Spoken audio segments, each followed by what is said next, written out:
안녕하십니까. 김경국TV 시작하겠습니다. 윤석열 대통령이 탄핵에 맞서 정면 돌파하겠다는 의지를 12일 밝혔고, 그러자 국회의 탄핵 마지노선이 거의 무너져가고 있습니다. 아마 윤석열 대통령도 예상했던 과정이 아닐까 싶습니다. 국민의힘에서 8명이 찬성하면 지금 탄핵안이 가결되는데, 윤 대통령 담화 이후 진종호, 한지아 두 사람이 탄핵 찬성 대열에 합류하면서 지금 7명이 공개적으로 탄핵 찬성 입장을 밝힌 상태입니다. 윤 대통령은 이미 탄핵안 가결을 기정사실화시키고 헌법재판소 절차를 미리 대비하고 있는 것으로 보입니다. 어제 저녁 채널A 보도에 따르면 대통령실은 탄핵 심판을 대비한 전략 마련에 돌입한 것으로 그렇게 보도되고 있습니다. 대통령실은 특히 만약 탄핵안이 가결될 경우 윤 대통령이 직접 헌법재판소 심판에 출석해서 변론을 하는 방안과 함께 재판을 생중계하는 것을 요청하는 방안도 적극 검토하고 있다고 합니다. 박근혜 전 대통령은 탄핵 심판 과정에서 변론을 포기했었죠. 그런데 그 또한 달리 윤 대통령이 직접 출석해서 설명하고 직접 변론을 하고 또 국회와 최대한 다투면서 최장기간을 채울 수 있도록 모든 방안을 고려하겠다는 뜻으로 풀이됩니다. 또 어차피 변론은 윤 대통령 본인의 전공 분야이기도 합니다. 핵심은 최대한 다투고 최대한 버티겠다는 것입니다. 윤 대통령은 또 현재 진행 중인 검찰과 경찰, 공수처 등의 수사와 헌법재판소 탄핵 심사가 동시에 실시되는 데 대해서도 헌재 문제를 제기할 가능성이 높아 보입니다. 윤 대통령의 헌재 직접 출석 및 생중계 요구는 여러 가지 측면에서 이재명의 계획에 상당한 차질을 빚게 되는 일종의 묘수라고 할 수 있을 것 같습니다. 우선 이재명은 자신이 무죄라고 주장하면서도 선거법과 위정교사 혐의 재판의 생중계 요구를 끝까지 거부했습니다. 망신주기이기 때문에 수용할 수 없다는 것이었습니다. 무죄라고 주장하면서도 생중계 자체가 망신이라고 주장했던 것입니다. 그러나 당시에도 떳떳하다면 왜 생중계를 거부하느냐는 비판이 몰아쳤고, 실제로 선거법 위반 재판에서는 징역 1년에 집행유예 2년의 중형이 선고되기도 했습니다. 윤 대통령의 헌법재판소 심사 생중계 요구는 그야말로 이재명을 2번 죽이게 되는 그런 결과를 가져오게 되는 것입니다. 또 윤 대통령이 헌법재판소에 직접 출석하게 되면 헌재의 심사 기일도 상당 부분 길어질 수밖에 없습니다. 아마도 180일을 꽉 채우고 시한을 넘기게 될지도 모릅니다. 선거법 규정이 6개월 안에 끝내라고 강행 규정이 있는데 무려 26개월이 걸리기도 했기 때문에 탄핵안 180일 강행 규정이 있다고 하더라도 시한을 넘길 가능성 역시 배제할 수가 없는 것입니다. 물론 헌법과 대법원 규정이 다르기는 하죠. 어쨌거나 헌재 심사를 6개월만 채운다고 그래도 이재명의 선거법과 위정교사 혐의 재판 최종 심의 내려질 수도 있습니다. 6개월 이후에 또 대통령 선거는 60일 이후에 치러지죠.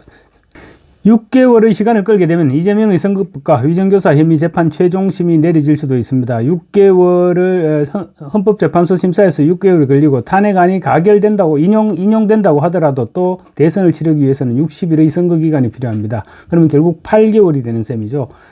그렇다면 이재명의 선거법과 위정교사 혐의 충분히 대법원에서 결론을 내릴 수 있을 것입니다. 그리고 대통령도 직접 헌법재판소에 출석하게 되는데 이재명이 재판을 지연시킬 명분이 없어지게 됩니다. 만약 이재명이 계속 재판을 지연시킬 경우 대통령 역시 지연시키는 그런 방법도 동원할 수도 있습니다. 재판 직접 출석 및 생중계에 대해서 여권 핵심 관계자는 이번 비상계엄 선포가 탄핵 사유가 되는지 국민들에게 논박 과정을 모두 공개하겠다는 것이라고 말했습니다. 윤 대통령이 담화를 통해서 한동훈 대표를 잡더니 이번에는 이재명을 제대로 한 방 때린 것으로 보입니다. 여기서 중요한 게 뭘까요? 윤석열 대통령이 가장 중요하게 생각하는 부분은 물론 탄핵 심사에서 이기는 것이 가장 중요하죠. 그리고 다음으로 중요하게 생각하는 부분은 12일 담화 내용을 볼 때 이재명이 권력을 잡지 못하게 하는 것입니다. 탄핵 심사에 최선을 다하고 헌법재판소에서 결정하는 것이죠. 그래서 윤석열 대통령의 의중이 헌법재판소에 전달될 수는 없는 것이죠. 헌법재판소가 알아서 판단을 하게 되는 것이고, 그렇지만 이재명의 선거법 재판보다 탄핵 심사가 길어지게 하는 것은 윤 대통령의 노력 여하에 따라 얼마든지 가능한 일이기도 합니다. 최장 6개월은 끌 수 있고 플러스 알파도 가능하기 때문입니다. 지금 그려지는 그림은 탄핵 후의 대선으로 방향이 지금 맞춰지고 있습니다. 다만 민주당과 한동훈 대표 측에서 그리고 있는 탄핵 후 대선과 또 윤석열 대통령이 그리고 있는 탄핵 후 대선의 스케줄은 상당한 차이가 있어 보입니다. 윤 대통령은 탄핵 심판에서 다투면 충분히 성산이 있다고 지금 판단하고 있습니다.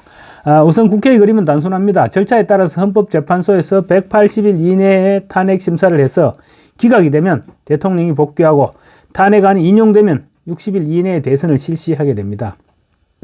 아마 그 과정에서 180일 기간을 최대한 단축시켜 줄 것을 헌재에 요구하고 압박하게 될 것입니다. 그런데 이재명은 이미 재판 지연으로 명성이 자자합니다. 그런 이재명이 탄핵 심판을 빨리 서둘러 달라고 말할 자격이 있을까요? 또 생각처럼 그렇게 간단한 것도 아닙니다. 당장 국회목 헌법재판관 임명에서부터 복병이 숨어 있습니다. 민주당이 2명, 국민의힘이 1명을 추천해서 이달 말 정부로 이관시킨다는 계획입니다. 대통령이 이들을 임명하면 현재는 9명의 완전체로 이제 부담 없는 심사를 시작하게 됩니다. 하지만 이들을 의결하기가 쉽지 않습니다. 윤 대통령이 탄핵되기 이전에 헌법재판관을 추천할 경우 윤 대통령이 임명을 하든 돌려보내든 하면 되는데, 지금 청문회 등의 일정상 이달 말 정도는 돼야 추천하게 될 수 있을 것으로 보입니다. 그래서 윤석열 대통령이 아니고 직무대행을 맡게 될 한덕수 국무총리가 아마 임명을 해야 되는 그런 상황이 될 것입니다. 과거 박근혜 전 대통령 당시 황교안 국무총리가 대통령 직무대행을 하면서 당시 부재 중이던 헌법재판소장을 임명하려 했다가 민주당의 반대로 끝내 임명하지 못했습니다. 직무대행이 임명할 수 있는 그런 근거가 없다는 것이었습니다. 결국 이정미 헌법재판소장 직무대행이 탄핵심사를 이끌어갔었습니다. 대통령 직무대행이 헌법재판관의 3분의 1에 해당하는 3명이나 임명을 할 수 있느냐, 이 문제는 분명히 문제에 부닥칠 수밖에 없게 될 것입니다. 그런데 만약 이 관문을 돌파하지 못하면 윤 대통령에 대한 탄핵안은 6명 가운데 1명만 반대하면 기각이 되게 됩니다.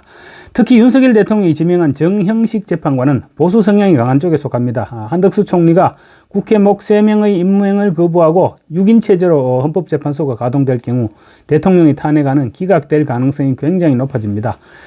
그것도 4월 18일 이전에 결론을 내려야 됩니다. 문재인이 임명한 문형배 헌재소장 대행과 이미선 헌법재판관의 임기가 4월 18일까지이기 때문입니다. 국회목 3명이 임명되지 않고 그때까지 흘러갔다고 볼 때 4월 19일부터는 헌법재판관 숫자가 4명으로 줄어들게 되면 그때부터는 아예 이제 의결이 불가능해지게 되는 것이죠. 만약에 국회목 3명이 임명된다고 하더라도 보수 재판관들이 시간을 끌고 윤 대통령도 시간을 끌게 되면 7인 체제에서, 그러니까 4월 18일만 넘기게 되면 7인 체제에서 최종 의결을 해야 됩니다. 7인 체제로 되면 문형배 지금 헌재 대행과 이미선 헌법재판관은 지금 문재인 대통령이 임명했던 좌파입니다. 좌파 재판관 2명이 빠져나가게 되면 7명 가운데 5명이 보수 진영에서 임명한 헌법재판관이고 좌파 진영에서 임명한 재판관은 2명밖에 남지 않습니다. 5명의 보수 재판관 가운데 4명이 찬성을 내야 탄핵안이 인용을 되는 것입니다. 인용되기가 절대 쉬운 구도가 아니죠. 아마도 한덕수 총리가 끝내 국회 추천목 헌법재판관 임명을 거부할 경우 민주당은 다시 탄핵 카드를 뽑게 될 것이고, 그러면 대한민국은 그야말로 아수라장으로 빠져들게 될 것입니다. 한 총리까지 탄핵할 경우 후임 대통령 권한 대행을 맡게 되는 최상목 경제부총리가 장관급 헌법재판관을 임명하는 것도 부담스러울 수밖에 없을 것입니다. 이와 함께 대통령에 대한 내란죄 수사가 진행되는 와중에 헌법재판소에서 탄핵을 심사하는 것도 어딘가 모순이라고밖에 볼 수가 없죠. 만약에 수사기관과 헌재가 내놓게 될 결론이 달라지면 그때는 어떻게 할 것입니까? 어쩌면 헌법재판소에서 수사기관의 결론이 내려질 때까지 탄핵 심사를 보류할 가능성은 없을까? 아마 이 부분에 대한 논의 역시 필요할 것으로 보입니다. 만약에 헌재가 수사기관의 수사 결론 이후 탄핵 심사를 하겠다고 하면 그야말로 탄핵 심사는 하세월이 될 수밖에 없는 것이죠. 아마도 윤 대통령은 이 부분까지 염두에 두고 있지 않을까 싶습니다. 감사합니다.